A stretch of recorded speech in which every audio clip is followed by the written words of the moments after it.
ಮಹತ್ವದ ಘಟ್ಟ ತಲುಪಿದೆ ಲೋಕಾಯುಕ್ತದಿಂದ ಮೂಡಾ ತನಿಖೆ. ಭೂ ಮಾಲೀಕ ದೇವರಾಜುಗೆ ಮತ್ತೆ ಲೋಕಾಯುಕ್ತ ನೋಟಿಸ್ ಕೊಟ್ಟಿದೆ. ನಾಳೆ ಲೋಕಾಯುಕ್ತ ಕಚೇರಿಗೆ ಆಗಮಿಸುವಂತೆ ನೋಟಿಸ್ ನೀಡಲಾಗಿದೆ. ಈ ಹಿಂದೆ ಪೂರ್ತಿ ದಿನ ದೇವರಾಜು ವಿಚಾರಣೆ ಲೋಕಾಯುಕ್ತ ಕಚೇರಿಯಲ್ಲಿ ಆಗಿತ್ತು, ಅದನ್ನ ನಾವೆಲ್ಲ ಗಮನಿಸಿದ್ವಿ ಕೂಡ. ಭೂ ಮಾಲೀಕ ದೇವರಾಜುಗೆ ಈಗ ಎರಡನೇ ಬಾರಿ ಲೋಕಾಯುಕ್ತ ನೋಟಿಸ್ ಕೊಟ್ಟಿದೆ. ಹಾಗಾಗಿ ಎರಡನೇ ಬಾರಿ ಮತ್ತೆ ವಿಚಾರಣೆಗೆ ಹಾಜರಾಗಲೇಬೇಕಾದಂತಹ ಅನಿವಾರ್ಯತೆ ದೇವರಾಜು ಭೂ ಮಾಲೀಕ. ಈ ಹಿಂದೆ ಪೂರ್ತಿ ದಿನ ಕೂಡ ದೇವರಾಜು ಅವರ ವಿಚಾರಣೆಯನ್ನು ಲೋಕಾಯುಕ್ತ ಅಧಿಕಾರಿಗಳು ಮಾಡಿದ್ರು. ಮತ್ತೊಮ್ಮೆ ಬರುವಂತೆ ಈಗ ನೋಟಿಸ್ ಇಶ್ಯೂ ಆಗಿದೆ ಅಂತೆ. ಹಿಂದಿನ ಮೂಡಾ ಆಯುಕ್ತ ಕಾಂತರಾಜ್ಗೂ ಕೂಡ ನೋಟಿಸ್ ನೀಡಲಾಗಿದೆ ಅನ್ನೋದರ ಡೀಟೇಲ್ ಸಿಗ್ತಾ ಇದೆ. ಮೂಡಾ ಮಾಜಿ ಅಧ್ಯಕ್ಷ ಧ್ರುವಕುಮಾರ್ ಅವರಿಗೂ ಕೂಡ ನೋಟಿಸ್ ನೀಡಲಾಗಿದೆ. ಅಲ್ಲಿಗೆ ಮಹತ್ವದ ಘಟ್ಟ ತಲುಪ್ತಾ ಇದೆ. ಮೂಡಾ ಹಗರಣದ ತನಿಖೆ ಲೋಕಾಯುಕ್ತದಿಂದ ಆಗ್ತಾ ಇದೆ. ಈ ಹಿಂದೆ ಪ್ರಮುಖವಾಗಿ ಸ್ವತಃ ಸಿಎಂ ಸಿದ್ದರಾಮಯ್ಯನವರಿಗೆ ನೋಟಿಸ್ ನೀಡಲಾಗಿತ್ತು. ಅವರು ಕೂಡ ಲೋಕಾಯುಕ್ತ ಕಚೇರಿ ಮೈಸೂರಿನಲ್ಲಿರುವಂತಹ ಲೋಕಾಯುಕ್ತ ಕಚೇರಿಗೆ ಬಂದು ವಿಚಾರಣೆಯನ್ನ ಫೇಸ್ ಮಾಡಿ ಆಚೆ ಬಂದಿದ್ರು. ಮುಂದುವರೆದ ಭಾಗ ಮತ್ತೊಮ್ಮೆ ಭೂ ಮಾಲೀಕ ದೇವರಾಜು ಅವರಿಗೆ ಎರಡನೇ ಬಾರಿ ನೋಟಿಸ್ ನೀಡಲಾಗಿದೆ ಅನ್ನೋದ್ರ ಬಗ್ಗೆ ಮಾಹಿತಿ ಸಿಗ್ತಾ ಇದೆ. ಒಟ್ನಲ್ಲಿ ಒಂದಂತೂ ಸ್ಪಷ್ಟ, ಲೋಕಾಯುಕ್ತ ತನಿಖೆಯ ಸಂದರ್ಭದಲ್ಲಿ ಇನ್ನೂ ಹಲವರಿಗೂ ಕೂಡ ಸಂಕಷ್ಟ ಎದುರಾಗೋ ಸಾಧ್ಯತೆಗಳು. ಬರೀ 14 ಸೈಟ್ ಸುತ್ತ ಮಾತ್ರ ಸುತ್ತಾ ಇಲ್ಲ, ಬದಲಾಗಿ ಯಾರ್ಯಾರು ಅಕ್ರಮವಾಗಿ ಸೈಟ್ ಪಡೆದುಕೊಂಡಿದ್ದಾರೋ ಮೂಡಾದಲ್ಲಿ ಅವರೆಲ್ಲರಿಗೂ ಕೂಡ ಟೆನ್ಷನ್ ಶುರುವಾಗ್ಬಿಟ್ಟಿದೆ. ಪ್ರಮುಖವಾಗಿ ಜಿಟಿ ದೇವೇಗೌಡರ ಸಂಬಂಧಿಯೂ ಕೂಡ 19 ಸೈಟ್ ಮಂಜೂರಾತಿಯ ವಿಚಾರಕ್ಕೆ ಸಂಬಂಧಪಟ್ಟಂತೆಯೂ ಕೂಡ ತನಿಖೆಯನ್ನು ಚುರುಕುಗೊಳಿಸಲಾಗಿದೆ. ಅಲ್ಲಿಗೆ ಇನ್ನೂ ಹಲವು ಜನಪ್ರತಿನಿಧಿಗಳಿಗೆ ಟೆನ್ಷನ್ ಮೂಡಾ ವಿಚಾರಕ್ಕೆ ಸಂಬಂಧಪಟ್ಟಂತೆ. ಬರೀ ಸಿಎಂ ಸಿದ್ದರಾಮಯ್ಯನವರಿಗೆ ಮಾತ್ರ ಅಲ್ಲ, ಆದರೆ ಲೋಕಾಯುಕ್ತ ತನಿಖೆ ಲೋಕಾಯುಕ್ತ ನೋಟಿಸ್ ಕೊಡ್ತು ವಿಚಾರಣೆಗೆ ಹಾಜರಾಗ್ತಿದ್ದಾರೆ ಅಂದ್ರೆ ಅಷ್ಟರ ಮಟ್ಟಿಗೆ ಬೆಳವಣಿಗೆಗಳು ಕಾಣಿಸ್ತಾ ಇಲ್ಲ. ಕಾರಣ ಯಾವ ಅಧಿಕಾರಿಗಾಗ್ಲಿ ಭೂ ಮಾಲೀಕರಿಗಾಗ್ಲಿ ಸ್ವತಃ ಸಿಎಂ ಸಿದ್ದರಾಮಯ್ಯನವ್ರಿಗಾಗ್ಲಿ ಲೋಕಾಯುಕ್ತದ ಟೆನ್ಷನ್ ಇದ್ದಂಗೆ ಕಾಣಿಸ್ತಾ ಇಲ್ಲ.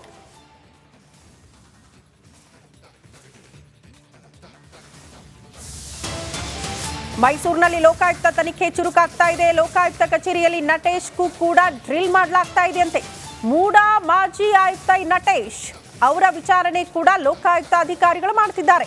ಸಿಎಂ ಪತ್ನಿಗೆ 14 ಸೈಟ್ ಮಂಜೂರು ಮಾಡಿದ್ರು ನಟೇಶ್. ಲೋಕಾಯುಕ್ತ ಎಸ್ಪಿ ಉದೇಶ್ ಅವರಿಂದ ವಿಚಾರಣೆ ಆಗ್ತಾ ಇದೆ. ಲೋಕಾಯುಕ್ತ ಕಚೇರಿಗೆ ಆಗಮಿಸ್ತಾ ಇದ್ದಂತೆ ನಟೇಶ್ ಗರಂ ಆಗಿದ್ದಾರಂತೆ. ಮಾಧ್ಯಮಗಳ ಕ್ಯಾಮ್ರಾ ಕಂಡು ನಟೇಶ್ ಫುಲ್ ಗರಂ ಆಗಿದ್ದಾರೆ ಅನ್ನೋದ್ರ ಬಗ್ಗೆ ಮಾಹಿತಿ ಸಿಗ್ತಾ ಇದೆ. ಟೆನ್ಷನ್ ಅನ್ಸುತ್ತೆ ನಟೇಶ್ ಅವರಿಗೆ. ಮಾಧ್ಯಮಗಳ ಕ್ಯಾಮ್ರಾ ನೋಡಿ ಫುಲ್ ಟೆನ್ಷನ್ ಆಗ್ಬಿಟ್ಟಿದ್ದಾರೆ. ಹಾಗಾಗಿ ಏನ್ ಮಾಡಬೇಕು ಗೊತ್ತಾಗಲ್ಲ. ಕ್ಯಾಮ್ರಾ ನೋಡಿದ ತಕ್ಷಣ ಗರಂ ಆಗ್ತಾರೆ. ಯಾಕೆ ಶೂಟ್ ಮಾಡ್ತೀರಾ, ಯಾಕೆ ನಮ್ಮನ್ನು ತೋರಿಸ್ತೀರಾ ಅಂತ. ಮೂಡಾ ಹಗರಣ ನಿಮ್ಮ ಹೆಸರು ಕೂಡ ತಳಕ್ ಹಾಕಿಕೊಂಡಿದೆ. ಲೋಕಾಯುಕ್ತ ಕಚೇರಿಗೆ ಬರ್ತೀರಿ ಅಂತ ಅಂದ್ರೆ ಮಾಧ್ಯಮಗಳಾಗಿ ನಾವು ನಮ್ಮ ಕರ್ತವ್ಯ ಮಾಡಬೇಕಲ್ಲ, ಅದಕ್ಕೆ ನಿಮ್ಮನ್ನ ತೋರಿಸ್ತೀವಿ. ನಟೇಶ್ ಅವ್ರು ಬಂದ್ರು, ವಿಚಾರಣೆಗೆ ಹಾಜರಾಗಿದ್ದಾರೆ, ಉದೇಶ್ ಅವರು ವಿಚಾರಣೆ ಮಾಡ್ತಿದ್ದಾರೆ ಅಂತ. ಅದ್ರಲ್ಲಿ ತಪ್ಪೇನಿದೆ? ಕೋಪ ಮಾಡ್ಕೊಳ್ಳುವಂತ ಅವಶ್ಯಕತೆ ಏನಿದೆ ಅನ್ನೋದು ಗೊತ್ತಿಲ್ಲ. ಈ ಬಗ್ಗೆ ಮತ್ತಷ್ಟು ಡೀಟೇಲ್ಸ್ ಅನ್ನ ಕೊಡ್ತಾ ಹೋಗ್ತಾರೆ ನಮ್ಮ ಪ್ರತಿನಿಧಿ ವಿನೋದ್. ನೇರ ಸಂಪರ್ಕದಲ್ಲಿ ಜಾಯಿನ್ ಆಗ್ತಿದ್ದಾರೆ. ವಿನೋದ್, ಏನ್ ಬೆಳವಣಿಗೆ ಆಗ್ತಾ ಇದೆ?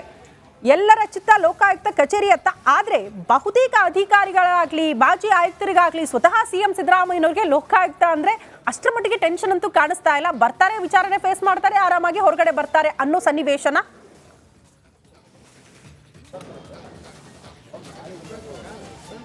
ಶ್ರುತಿ, ಈಗಾಗಲೇ ಮೂಡಾದಿಂದ 14 ನಿವೇಶನ ಪಡೆದಂತಹ ಸಿಎಂ ಪತ್ನಿ ಪಾರ್ವತಿಯವರ ವಿಚಾರಣೆ ಲೋಕಾಯುಕ್ತದಲ್ಲಿ ಸಾಕಷ್ಟು ಚುರುಕುಗೊಳ್ತಾ ಇದೆ. ಈಗಾಗಲೇ ಲೋಕಾಯುಕ್ತ ಅಧಿಕಾರಿಗಳು ಕೂಡ ತನಿಖೆಯನ್ನು ಚುರುಕುಗೊಳಿಸಿದ್ದಾರೆ. ಇವತ್ತು ಏನು ಈ ಹಿಂದೆ ಸಿಎಂ ಪತ್ತಿಗೆ 14 ನಿವೇಶನಗಳನ್ನು ಮಂಜೂರು ಮಾಡಿದಂತಹ ನಟೇಶ್ ಏನಿದ್ದಾರೆ ಆಯುಕ್ತರು, ಹಿಂದೆ ಆಯುಕ್ತರಾಗಿದ್ದಂತಹ ನಟೇಶ್ ಅವರು ಕೂಡ ಇವತ್ತು ವಿಚಾರಣೆಗೆ ಬಂದಿದ್ದಾರೆ. ಸಹಜ, ಏನು ಕಳೆದ ಈಗಾಗಲೇ ಇಡಿ ವಿಚಾರಣೆ ಕೂಡ 2 ಬಾರಿ ಎದುರಿಸಿದ್ದಾರೆ. ಈಗಾಗಲೇ ಲೋಕಾಯುಕ್ತ ವಿಚಾರಣೆ ಕೂಡ ಹಾಜರಾಗ್ತಾ ಇದ್ದಾರೆ. ಸಹಜವಾಗಿಯೇ ಅವರ ಕೋಪ ಸಿಟ್ಟು ಎಲ್ಲ ನಮ್ಮ ಮೂಲೆ ತೋರಿಸಬಹುದು. ಅವರು ಮಾಡಿದಂತಹ ಸಾಕಷ್ಟು ಲೋಪದೋಷಗಳೇನಿದೆ ಅದೆಲ್ಲ ಕೂಡ ಪ್ರತಿನಿತ್ಯವೂ ಕೂಡ ತೋರಿಸುವಂಥ ಕೆಲಸವನ್ನು ಮಾಡ್ತಾ ಇದ್ದೀವಿ. ಜೊತೆಗೆ ಇವತ್ತು ಕೂಡ ಅವರು ಒಂದಷ್ಟು ದಾಖಲೆಗಳನ್ನು ಕೂಡ ಹಿಡಿದು ಈಗಾಗಲೇ ಲೋಕಾಯುಕ್ತ ಕಚೇರಿಗೆ ಸುಮಾರು ಅರ್ಧ ಗಂಟೆಯಿಂದಲೂ ಕೂಡ ವಿಚಾರಣೆಯಲ್ಲಿ ಎದುರಿಸ್ತಾ ಇದ್ದಾರೆ. ಇನ್ನು ಈಗಾಗಲೇ ಭೂಮಿಯ ಮಾಲೀಕ ದೇವರಾಜ್ ಅವರನ್ನ ವಿಚಾರಣೆಗೊಳಪಡಿಸಿದ್ರು.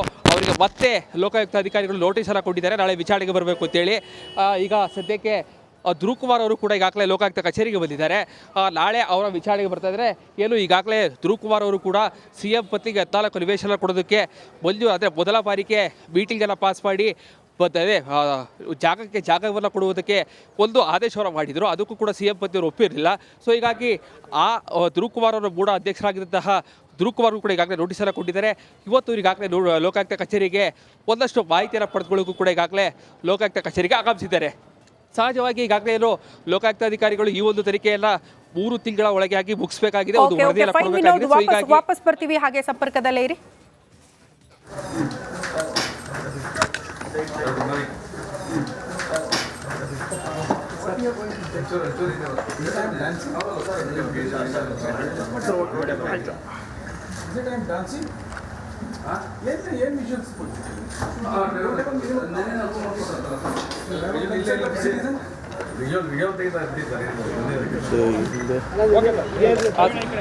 ಯಪ್ಪ ನನ್ನಿಂದ ಯಾರೋ ಒಬ್ರು ಹೋಗ್ಬೇಕು.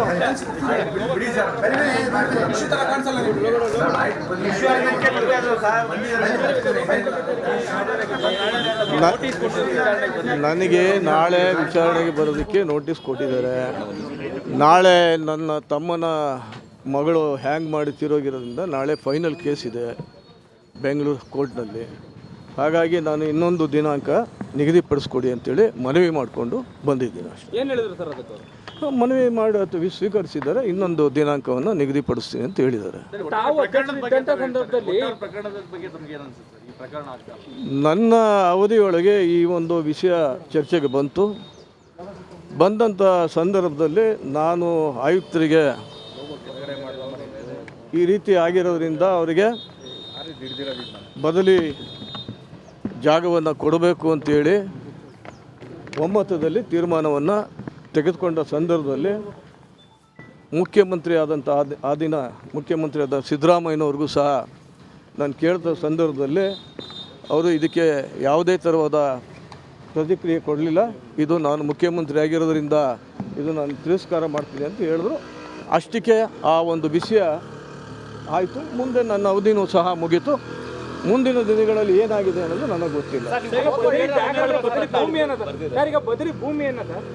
ಬದಲಿ ಸರಿ ಸಮಾನಾಂತರ ಬಡಾವಣೆಯಲ್ಲಿ ಕೊಡೋದು ಅಂತ ಹೇಳಿ ತೀರ್ಮಾನ ಮಾಡಿದ್ದು. ಅದೇ ಅಭಿವೃದ್ಧಿಪಡಿಸಿರುವಂಥದ್ದು ಮೂಡಾದವರು ಅಕ್ವೈರ್ ಮಾಡ್ಕೊಂಡಿರೋದ್ರಿಂದ ಅದು ಪರಿಶೀಲನೆ ಮಾಡಿ ಅವರಿಗೆ ಸೂಕ್ತವಾದಂಥ ಸ್ಥಳದಲ್ಲಿ ಜಾಗವನ್ನು ಕೊಡಬೇಕು ಅಂತೇಳಿ ಆ ಒಂದು ಸಭೆಯಲ್ಲಿ ಒಮ್ಮತದ ತೀರ್ಮಾನವನ್ನು ತೆಗೆದುಕೊಂಡ ನಂತರ ಸಿದ್ದರಾಮಯ್ಯನವರ ಶ್ರೀಮತಿ ಪಾರ್ವತಿಯವ್ರದ್ದು ಅಂತ ಹೇಳಿ ಗೊತ್ತಾದ ನಂತರ ನಾನು ಮುಖ್ಯಮಂತ್ರಿಯವ್ರನ್ನ ಭೇಟಿ ಮಾಡಿ ಕೇಳಿದೆ. ಅವರು ಅದಕ್ಕೆ ತಿರಸ್ಕಾರ ಮಾಡಿದ್ರು. ನನ್ನ ಅವಧಿಯೊಳಗೆ ಯಾವುದೇ ಥರವಾದಂಥ ಇಂತಹ ಒಂದು ವ್ಯವಸ್ಥೆಗೆ ನಾನು ಬರೋದಿಲ್ಲ, ನನಗೆ ಬೇಡ ಅನ್ನೋ ಒಂದು ವಿಷಯವನ್ನು ಸಹ ನಾನು ಪ್ರಸ್ತಾಪ ಮಾಡಿದ್ರು. ಆಗ ನಾನು ಸಭೆ ಮುಕ್ತಾಯ ಮಾಡಿ ಮುಂದಿನ ದಿನಗಳಲ್ಲಿ ನನ್ನ ಅವಧಿ ಮುಗೀತು. ಮುಂದೆ ಏನಾಯಿತು ಅಂತ ನನಗೆ ಗೊತ್ತಿಲ್ಲ. ಇಲ್ಲ, ನಾನೇ ಹೋಗಿ ಮುಖ್ಯಮಂತ್ರಿಯವ್ರನ್ನ ಭೇಟಿ ಮಾಡಿದೆ.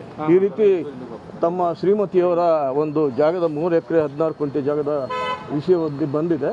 ನಾವು ಈ ರೀತಿ ತೀರ್ಮಾನ ತೆಗೆದುಕೊಂಡಿದ್ದೀವಿ. ನೀವು ಏನಾದರೂ ಇಷ್ಟಪಟ್ಟಂಥ ಸಂದರ್ಭದಲ್ಲಿ ನನಗೆ ತಿಳಿಸಿ ಅಂತ ಹೇಳಿದೆ. ಅವ್ರು ಯಾವುದೇ ಕಾರಣಕ್ಕೂ ನನಗೆ ಬೇಡ ಅನ್ನೋ ಒಂದು ವಿಷಯವನ್ನು ನನ್ನ ಮುಂದೆ ಹೇಳಿದ್ರು. ನಾವು ಅಷ್ಟಕ್ಕೆ ಪತ್ರ ಬರೆದಿದ್ರಿ. ಆ ಪತ್ರದಲ್ಲಿ ತಾವೇನು ಹೇಳ್ತೀರಾ ಅಂತ ಹೇಳಿದ್ರೆ, ನಾನು ಮೂಡ ಆಯುಕ್ತರಿಗೆ ಪತ್ರ ಬರೆದಿತ್ತಿಲ್ಲ. ಪಾರ್ವತಿಯವರಿಗೆ ನಾವು ಬದಲಿ ಭೂಮಿ ಮತ್ತೆ ಪರಿಹಾರದ ಹಣ ಕೊಡೋಕೆ ಇಲ್ಲ, ಅದು ನಾನು ನನ್ನ ಒಂದು ಸಭೆಯಲ್ಲಿ ಏನು ಅವರು 3 ಎಕರೆ 16 ಗುಂಟೆ ವಶಪಡಿಸ್ಕೊಂಡು ಅಭಿವೃದ್ಧಿಪಡಿಸಿ ನಿವೇಶನಗಳ ಹಂಚಿದೆ. ಇವ್ರಿಗೆ ಯಾವುದೇ ಥರವಾದಂಥ ನಿವೇಶನಗಳಾಗಲಿ ಇನ್ನೊಂದಾಗಲಿ ಕೊಟ್ಟಿಲ್ಲದೆ ಇರೋದ್ರಿಂದ ಅದು ಪರಿಶೀಲನೆ ಮಾಡಿ ಸೂಕ್ತವಾದಂಥ ಸರಿ ಸಮಾನಾಂತರ ಬಡಾವಣೆಯಲ್ಲಿ ಕೊಡೋದು ಅಂತೇಳಿ ಆ ಸಭೆಯಲ್ಲಿ ತೀರ್ಮಾನ ತೆಗೆದುಕೊಂಡಿದ್ದೀವಿ. ತೆಗೆದುಕೊಂಡ ನಂತರ ನಾನು ಮುಖ್ಯಮಂತ್ರಿಯವ್ರನ್ನ ಹೋಗಿ ಭೇಟಿ ಮಾಡಿದೆ. ಅವರು ಇದಕ್ಕೆ ರೆಫ್ಯೂಸ್ ಮಾಡಿದ್ರು, ತಿರಸ್ಕಾರ.